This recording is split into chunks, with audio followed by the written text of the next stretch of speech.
Pemirsa, perang Iran dengan Amerika Serikat ini diklaim sedang bertransisi dari perang terbatas menjadi perang terbuka, menyusul batalnya gencatan senjata yang ditandatangani pada bulan Juni kemarin. Menurut pengamat geopolitik Aisyah Kusuma Somantri, ini jika Iran akan perang total, maka mereka akan gunakan seluruh sumber daya mereka. Selama ini apa yang dilakukan oleh Iran ini baru perang terbatas, betul. Nah, tetapi permasalahannya kalau sudah ada ya kalimat perang total, berarti ini secara menyeluruh mereka akan menggunakan seluruh sumber daya mereka untuk digunakan sebagai perang, khususnya untuk industri-industri yang sifatnya itu dual function, misalnya saja industri makanan, pangan ya, industri sipil untuk pembangunan dan lain-lain. Jadi semuanya itu akan dikerahkan untuk keperluan perang. Nah, yang menarik kita lihat di sini, sebenarnya perjanjian di tanggal 19 Juni kemarin itu secara ide masih mengambang ya, dalam artian sebenarnya dua negara ini masih menginginkan adanya perundingan di antara Amerika Serikat dan Iran, dan saya rasa seluruh negara di dunia ini menginginkan damai kecuali Israel ya. Nah, tetapi permasalahannya setelah terjadi kemudian ekskalasi yang dimulai dengan kemudian perbedaan pendapat ya antara Amerika Serikat dengan Iran terkait kemudian pasal kelima dari MOU tersebut, saya kira sekarang kedua negara itu sudah kembali terjebak di dalam yang namanya escalation trap. Akhirnya apa? Secara operasional MOU yang ditandatangan tersebut ini sudah tidak berlaku lagi. Jadi eskalasinya terus menaiki tangga eskalasi, meskipun sebenarnya kedua negara ingin sekali untuk melanjutkan diplomasi. Nah, saya kira sebenarnya yang perlu diwaspadai di sini ini adalah sebenarnya perbedaan pendapat di dalam negara domestik, baik itu di dalam Iran maupun di dalam Amerika Serikat sendiri. Kita lihat sebenarnya di Amerika Serikat dari segi Kongres ini mendukung sekali untuk menghentikan perang, dibuktikan dengan ditandatangannya War Power Resolution kemarin. Nah, akan tetapi kemudian kita lihat Donald Trump ini kan masih didukung oleh politisi hawkish Amerika, terutama sponsor-sponsor politiknya yang masih sangat dekat dengan Zionis Israel di sana. Ini menyebabkan sebenarnya Donald Trump ini perlu mengambil sebuah posisi yang win-win solution, di mana dia harus mengamankan sebenarnya kemenangan simbolik yang bisa diklaim sebagai hasil dari perang ini ke publik Amerika Serikat.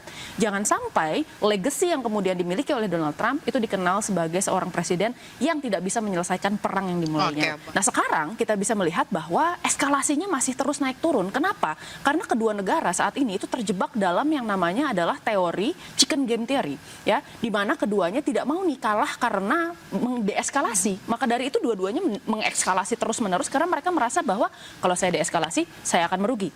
Nah, menariknya selama kemarin jeda MOU kemarin, baik Amerika Serikat maupun Iran, dua-duanya ini sama-sama sejujurnya kelelahan ya.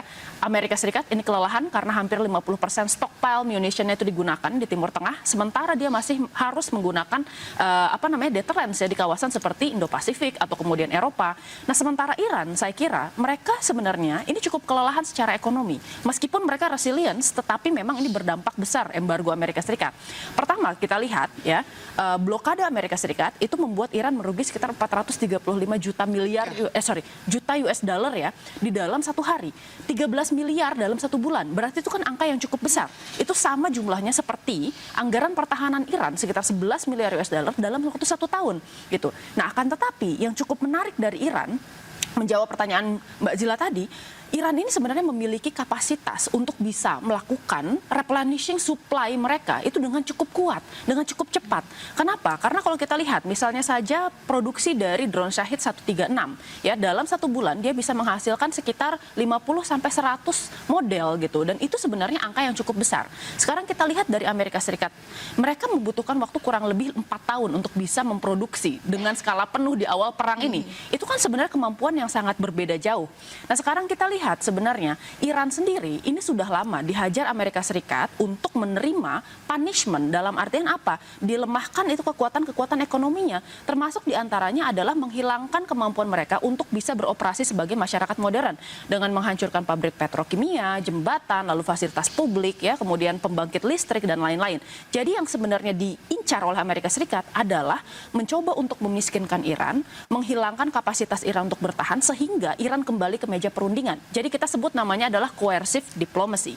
Nah, akan tetapi yang perlu kita waspadai, tadi kita bicara tentang domestik di Amerika Serikat.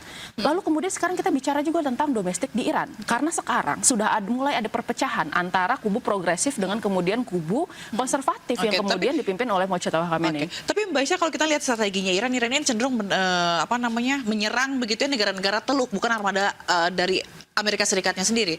Iya, karena kita melihat bahwa Iran ini saat ini memiliki banyak sekali kemudian rudal, tetapi yang paling banyak stokpilnya itu adalah yang jangka jarak dekat dan kemudian jarak menengah. Kita bisa melihat sebenarnya rudal Iran ini menarik karena pertama, ternyata tidak ada yang menyangka bahwa pertama, cost trap strategi yang dilakukan oleh Iran itu bekerja dengan menembakkan begitu banyak drones untuk menghalau Iron Dome dan kemudian sistem pertahanan dari negara-negara tersebut. Dan ternyata rudal Iran ini dia memiliki proyektil yang bisa berubah-ubah gitu ya, terutama misalnya kita bicara tentang Sejil gitu. Nah, menarik di sini kita melihat bahwa Iran menganggap bahwa base-base Amerika Serikat itu merupakan representasi dari Amerika Serikat. Tetapi ini juga merupakan bentuk deterrence dari Iran. Bahwa setiap kali Amerika Serikat menyerang 1 kali lipat, maka Iran akan membalas 1,5 kali lipat. Bahkan yang terbaru ketika kemudian pangkalan-pangkalan yang ada di Qatar, lalu di Kuwait, lalu kemudian ada di Bahrain, itu sudah rendered incapable dan kemudian rusak parah. Nih kita tahu bahwa ada beberapa fasilitas yang sebenarnya dipindahkan ke Jordania. Oleh karena itu Jordania yang tadinya ini jarang diserang, sekarang kemudian mengalami serangan yang cukup berat. Ini kan mengatakan sebenarnya sebuah pesan dari Iran bahwa kemanapun Amerika Serikat lari di kawasan tersebut, kita akan tetap kejar, gitu ya. Jadi ini merupakan sebenarnya bentuk deterrence dari Iran dan retaliasi attack yang kemudian bisa dilihat ini membuat Amerika Serikat sebenarnya semakin terisolasi dari negara-negara GCC yang awalnya solid mendukung mereka. Lalu kemarin kita lihat sekarang sudah mulai ada variasi sebenarnya posisi, mulai dari Arab Saudi, lalu Kuwait, UAE, mereka sekarang berbeda-beda. Kalau Arab Saudi saya kira sampai sekarang masih solid untuk kemudian bisa menekankan sebenarnya jalur diplomasi. Dilihat dari bagaimana sebenarnya perwakilan mereka hadir di pemakaman Ali Khamenei. Tetapi kan kalau kita lihat UAE misalnya, dia sudah normalisasi hubungan dengan Israel. Lalu kemudian sekarang dia juga memindahkan baterai Iron Dome dari Israel ke negaranya. Dan ini memperlihatkan sebenarnya seberapa dekat hubungan mereka berdua. Belum lagi misalnya Oman yang sampai sekarang itu dekat dengan Pemirsa, Mercy Indonesia kembali mengirimkan tim relawan medis ke jalur Gaza, Palestina untuk melanjutkan misi kemanusiaan. Tim medis darurat tersebut terdiri dari dokter spesialis paru, spesialis anestesi, dan perawat.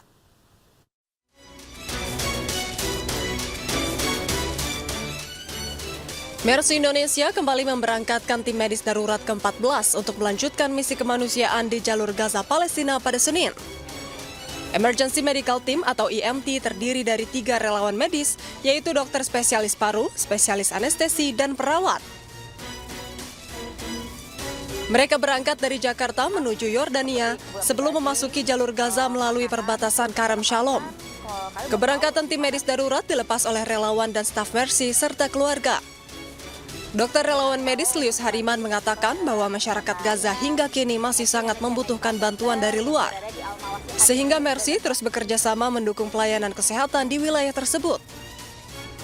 Kondisi Gaza kita tahu sendiri sejak 7 Oktober itu sudah sampai hari ini belum ada perubahan yang signifikan. Kalau tidak ada teman-teman dari Mercy dan EMT yang berangkat, sepertinya sangat sulit bagi teman-teman di Gaza untuk mengatasi dan melayani sesama yang ada di sana yang membutuhkan bantuan medis. Pertama, dokter spesialis paru. Di tengah krisis kesehatan yang melanda jalur Gaza akibat genosida yang masih berlangsung, pengiriman tim medis merupakan wujud komitmen Mercy untuk menjaga keberlangsungan layanan kesehatan bagi warga Gaza. Selain mengirimkan tim medis, Mercy bersama Kementerian Kesehatan Palestina juga bekerja sama mendirikan Mercy Indonesia Medical Center di kawasan padat pengungsi Al-Mawasi Khan Yunis, Gaza Selatan yang melayani hingga ribuan pasien setiap harinya. Di Al-Mawasi Khan Yunis, Gaza Selatan. BBM di Austria naik, warga pun menyalahkan Amerika Serikat yang terus menyerang Iran.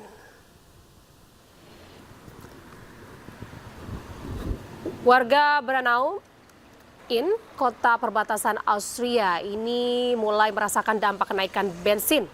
Konflik di Timur Tengah membuat harga BBM merangkak naik. Warga pun menyalahkan Amerika Serikat yang terus menyerang Iran. Otoritas Austria mengatakan pasokan bahan bakar dan minyak tetap aman meski pasar bergejolak. Namun mereka tidak menutup kemungkinan harga akan terus naik bila kondisi di Selat Hormuz tidak kunjung membaik.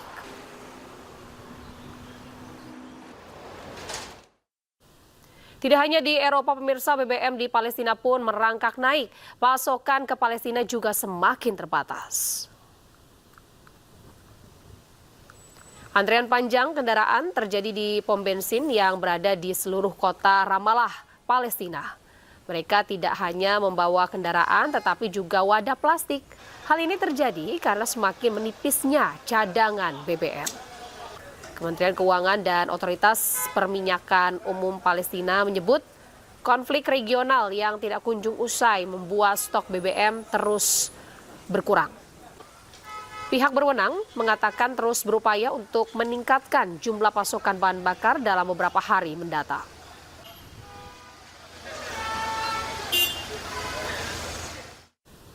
Pemirsa, kelangkaan bahan bakar memicu gelombang panik di Ramallah, Palestina. Warga dipadati antrean panjang kendaraan berlomba mengamankan persediaan BBM di tengah ketidakpastian pasokan dan memanasnya situasi.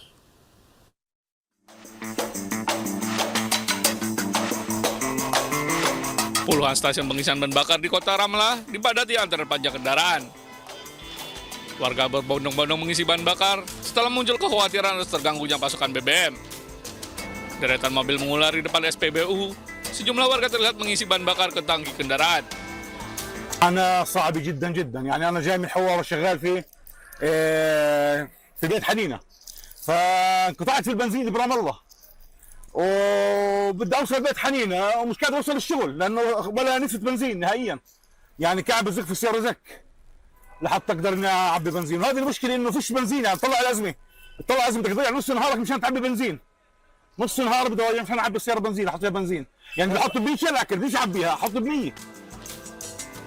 Kementerian Keuangan Palestina dan Otoritas Umum Perminyakan menyatakan kelangkaan BBM dipicu oleh kekhawatiran akan memanasnya kembali konflik Timur Tengah. Pemerintah Palestina menegaskan tengah berupaya meningkatkan pasokan bahan bakar dalam beberapa hari mendatang. Namun, berkurangnya pengiriman dan aksi pembelian secara panik oleh masyarakat disebut memperburuk kondisi di lapangan.